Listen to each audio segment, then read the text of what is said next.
제가 서로 굵기가 틀린 광섬유를 가지고 여러 개 이렇게 조로줄로 해서 광섬유를 만들 수 있다고 얘기를 했습니다. 그럼 그것도 구리선, 서로 굵기가 틀린 구리선을 여러 개 해놓은 것처럼 왔다 갔다 파동식으로 굉장히 정보가 빨라진다고, 또는 그것을 일정 부분 좀 떼어놔도 서로 이렇게 전기선 같은 것이 이렇게 전기 유도가 되듯이 전력의 세기를 따라서 이것도 유도 파동 방식으로 만들어 놓으면 서로 굵기가 틀린 광섬유도 유도가 돼서 무선 전송이 가능하다고 말씀드립니다. 그 다음에 구리방막, 반도체 만들 때 구리방막을 입자 크기로 틀리게 만들면 구리방막 전기선 구조가 왔다 갔다 흐르고요. 또 광섬유도 또한 입자 크기가 틀리게 만들어주면 그렇죠, 방막 형태로 만들어 놓거나 광섬 판식으로 만들어 가지고 왔다 갔다 이렇게 그렇죠, 신호가 저장되고 전송됩니다. 그 중에서 정보 집적을 위해서 다양한 방식이 있을 수 있습니다만, 수많은 제 레이더 소자 방식으로 레이더 소자 하나에 수많은 피레침, 수많은 안테나 구조를 넣는 것처럼 이것을 안에를 수없이 배치를 하는 겁니다. 이 입자를 수없이 배치하고 그걸 하나의 배터리 팩처럼, 제가 이렇게 얘기를 했듯이 서로 굵기가 틀린 금속 배터리를 이렇게 결합을 대중소다 그러면 얇은 거, 중간 거, 대중 다 이렇게 만들어 가지고, 그래서 절연 팩으로 만들어서 금속 배터리를 만들고 수없이 수백 개나 수천 개, 수십 개 이렇게 해가지고 하나의 배터리를 만들 수 있다고 제가 말씀을 드렸죠. 아주 미니 크기로 만들어도 되고요. 크기는 회사별로 자유자재로. 광섬유도 이런 식으로 수없이 균일한 화소처럼 균일하게 수많은 입자를 찍어요. 구리방막 만들듯이 화소수처럼 수없이 들어가는 거. 하나 레이더 소재 안에 한 개보다는 10개, 10개보다는 100개, 100개보다는 1000개 안테나 구조가 들어가는, 아주 미니라도 작게라도 그 방식으로 광섬유를 만드는 거예요. 촘촘 입자 굵기로. 그 다음에 그거 배터리 팩처럼 하나 만들고 옆에 도선처럼 해가지고 입자 굵기가 틀린 것을 이렇게 도선처럼 만들어 신호를 흐르게 해주는 거예요. 그 다음에 이런 식으로. 그 이제 일단 신호는 흐르게 되어 있습니다. 신호는 흐르게 되어 있는데 정보 저장할 때는 입자 굵기가 좀 균일하게 저장할 수 있고요. 그 중에서도 특정 부분은 입자 크기가 틀리게 만들면 정보가 왔다 갔다 흐르겠죠. 이런 식으로도 만드셔도 됩니다. 그래서 그 사이를 이렇게 아주 미세하게 광섬유 선으로 연결하셔도 된다.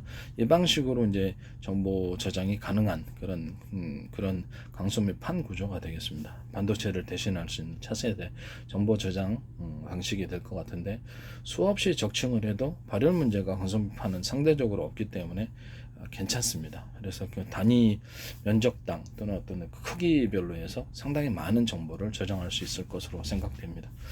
제 저장 방식인 어떤 문서나 어떤 문서 같은 것을 촬영을 곧바로 해가지고 그 방식으로 곧바로 이렇게 하고, 그 촬영 방식을 분할을, 하나의 사진이다 그러면 분할을 1000개, 2000개로 쪼개가지고 부분을 저장하는 이런 방식도 있을 수 있다라는 것을 제가 이 방식이 이제 획기적인 거죠.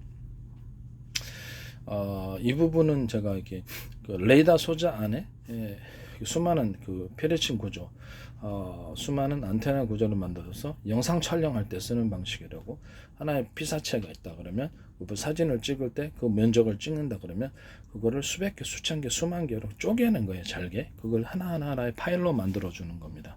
이해가 가시죠? 그래서 부분적인 것을 확대하고 싶으면 그 부분을 확대를 하면 되는 거예요. 그 파일을 그쪽 특정 대상물에 대한 한 사람이다, 곤충 속에. 그러면 그쪽 부분에 하나의 그쪽에 전파를 집중해서 촘촘 또 쏩니다. 그럼 그 부분에 대해서 전파를 집중해서 크게 확대할 수가 있다. 그 부분만. 이런 방식의 이렇게 영상 촬영 방식은 제 방식이라는 것을 말씀을 드립니다.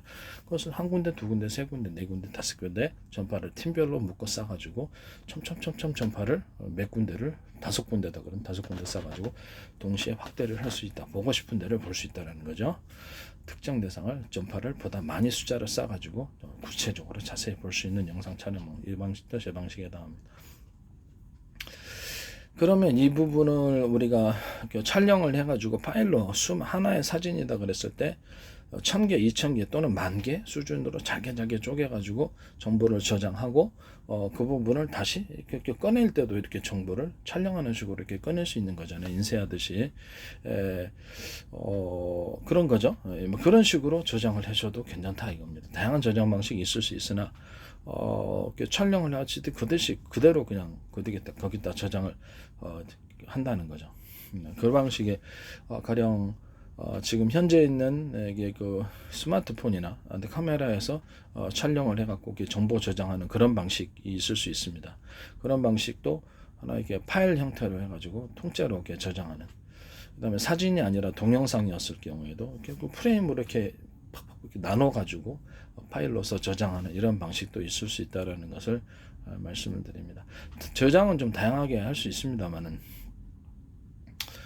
입자 굵기를 아주 미세하게 이렇게 미세하게 광섬유 판을 뭐 이렇게 방막 형태로 만들어 가지고 거기 저장 방으로 만들고 서로 간에 광섬유 선을 만들어서 정보가 연결될 수 있게 하며 그 안에서 또 하나 이렇게 배터리 팩처럼 만들어 가지고 옆에 또 방을 만들고 이렇게 이런 식으로 서로 도선으로 연결해 주는 거죠. 광섬유 신호선으로 광섬유 신호선은 서로 굵기가 틀린 광섬유 신호선일 수도 있고 또는 굵기가 같은 신호선일 수도 있습니다. 이런 여러 가지 방식으로 채택할 수 있고 하나의 선일 수도 있고 여러 개의 선으로도 분할해서 동시에 뽑아내는 이런 저장 방식도 있을 수 있습니다. 이 방식을 채택하시면 전세계 지적 저작권 제 방식을 선택하는 것입니다. 아시겠죠? 광섬유 판 부분의 저장 매체 부분에 대해서 말씀을 드렸습니다. 최대한 그 저장을 많이 하려면 좀 미세하게 광섬유를 입자 크기를 균일하게 그때는 하고 이렇게 흐르게 만들려면 광섬유 입자 크기를 틀리게 만들어주면 흐르게 됩니다. 이해가 가시죠? 이런 식으로 하시면 이렇게 저장을 이렇게 균일하게 찍어주는 방식과 방막을 균일하게 이렇게 틀리게 찍어주는 방식 이런 방식을 혼용할 수 있겠습니다. 하나의 가느다란 선으로서 광섬유 섬유처럼 이렇게 서로를 연결해주는 방식이 있을 수 있으며 또는 서로 입자 굵기가 틀린 것을 배치하거나 또는 배치해가지고 정보를 흐르게 하듯 그들 한 줄, 두 줄, 세 줄, 몇 줄 이렇게 수많은 줄로서 연결해갖고 정보의 그 입출력하는 통로를 많이 해서 빠르게 정보를 처리하는 그런 방법도 있다라는 것을 말씀을 드립니다. 이 부분은 이제 그 구리방막에서도 동일하게 사용될 수 있는 그런 구조라는 것을 말씀을 드립니다. 구리방막 또는 기판 부조, 기판 같은 데서도 이런 구조가 사용될 수 있습니다. 그렇게 되면 제 기술과 지적재산권을 침해하는 부분이 되겠다라고 말씀을 드립니다.